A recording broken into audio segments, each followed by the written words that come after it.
Welcome to The Big Question, the series from Euronews where we get to the heart of some of the biggest topics on the business agenda. In this episode, we're joined by Philippe Vollot, the Chief Financial Economic Crime Officer at Rabobank, to discuss all things crime, corruption and sanctions. So can you just tell me a little bit about what your job actually entails?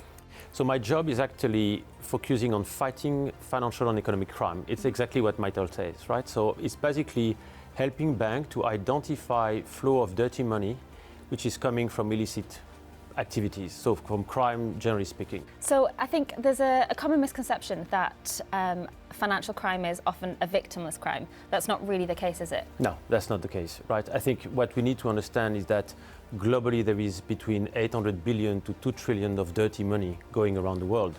It's a huge amount of money, and this money is the profit coming from illegal activities. You have, drug addiction, you have terrorist financing, you have modern slavery, and this money has to enter into the system. So actually fighting financial crime fundamentally means fighting crime.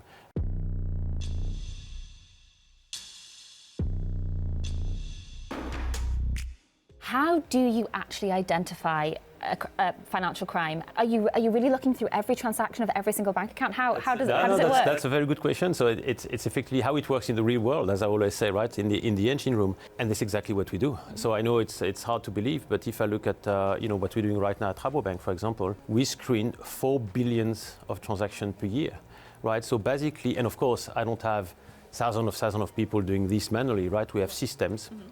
We have what we call algorithm scenarios, which are actually detecting certain patterns. So we have scenarios which are creating alerts. Mm-hmm.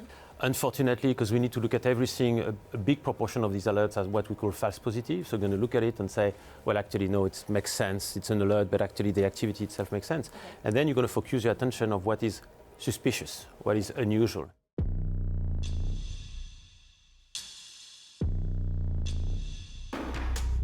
Let's look into the future. Yeah. What do you think are the next big challenges that the future presents in terms of financial crime?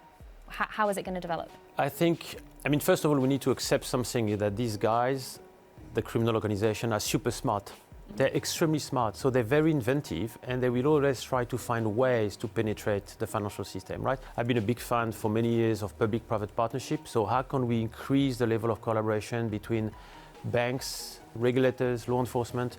Mm-hmm. Something which is always extremely painful for me is that if let's take that I identify, a customer which I think it's above my risk appetite, and I kick this customer out of the bank, you're going to open an account at the bank in front of mine, right? And I cannot call my counterpart in this bank, say, you know what, careful with these guys, data privacy, and that's fine, right?